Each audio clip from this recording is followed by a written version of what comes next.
हल्द्वानी में कांग्रेस विधायक सुमित हृदयेश ने आज प्रेस कॉन्फ्रेंस करते हुए जिला प्रशासन और राज्य सरकार के ऊपर कई सारे आरोप लगाए हैं। पर्यटन सीजन के दौरान यात्रियों को काफी जाम का सामना करना पड़ा, जिसका असर नैनीताल, भीमताल, भवाली समेत उसके आसपास के क्षेत्र के लोगों को भी झेलना पड़ा। लेकिन प्रशासन के पास जाम से निजात दिलाने के लिए कोई ठोस रणनीति नहीं है। गर्मी में लगातार बिजली कटौती हुई, जिससे पेयजल की समस्या भी हुई, लेकिन कोई भी प्रभावी कदम नहीं उठाए गए। आने वाला सीजन मॉनसून का है, जिसमें रक्सिया नाले के शुरुआती हेड में कोई भी काम नहीं किया गया है। सिर्फ कालाढूंगी विधानसभा क्षेत्र में रक्सिया नाले के आउटफॉल को बनाया जा रहा है। पूरी तरह से पक्षपातपूर्ण रवैया अपनाया जा रहा है, क्योंकि कालाढूंगी में भाजपा के विधायक हैं और हल्द्वानी में कांग्रेस का विधायक है, जिसके चलते यहाँ काम नहीं हो रहे हैं। उन्होंने बताया कि यहाँ 10 करोड़ के पीडब्ल्यूडी के प्रस्ताव पारित थे, इस पर सरकार ने कोई ध्यान नहीं दिया।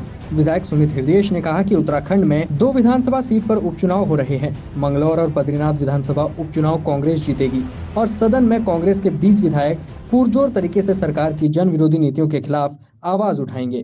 वासियों को वंचित रखा गया पूरी गर्मियों में।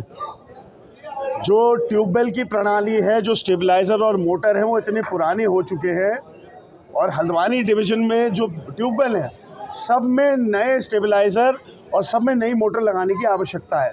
ये सारे प्रस्ताव सरकार के पास जा चुके हैं। सरकार गहरी नींद में सोई हुई।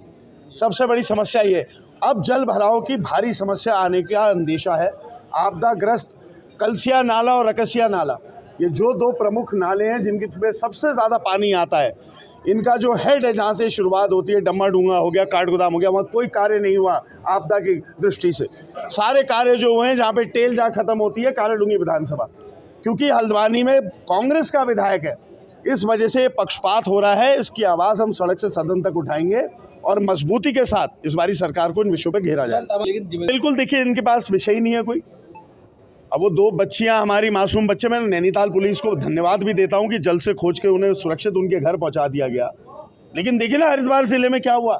भाजपा के कार्यकर्ता पे आरोप लगा है कि एक बालिका के साथ उसने पहले यौन शोषण करा, फिर मार डाला। तो अब ये लोग, ये जितने हिंदूवादी संगठन जो हल्ला कर रहे थे, मेरा इनसे आग्रह है कि बुद्ध पार्क में बैठकर एक दिन अपनी सरकार के खिलाफ भी हल्ला करें, क्योंकि वो भी हमारी बेटी बच्ची, अंकिता भंडारी जी के लिए भी जो हमारी बेटी बच्ची है, उसके लिए भी आओ हल्ला करें। ये केवल राजनीतिकरण करना जानते हैं। सर्व समाज के हित की इनको ना दृष्टि है, ना इन पे विजन है, ना सोच है, ना एकता का कोई इनका प्रयास है। चुनाव को लेकर देखिए, देश में हमारे नेता राहुल गांधी जी के नेता प्रतिपक्ष बनने से बहुत हर्ष और उल्लास हम लोगों में है। विपक्ष केंद्र में मजबूत हो चुका है, उससे नई ऊर्जा के साथ हमारे सम्मानित कार्यकर्ता लोग कार्य कर रहे हैं और सरकार को हर विषय में सड़क से सदन तक घेरने का हम कार्य कर रहे हैं। प्रतिपक्ष वो बने, सबसे खुशी की ये बात है कि नेता सदन होते हैं या नेता प्रतिपक्ष, असीमित समय तक वो बोल सकते हैं।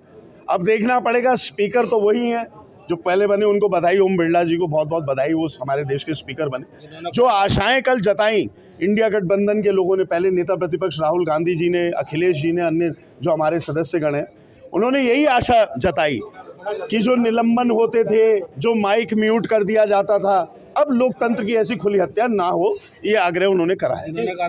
अब देखिए, जो कौन राहुल कह रहे थे वो तो साथ में ही थे और हाथ मिला रहे थे। अब तो राहुल गांधी नेता प्रतिपक्ष है इस देश के और उन पे हम सबको गर्व है।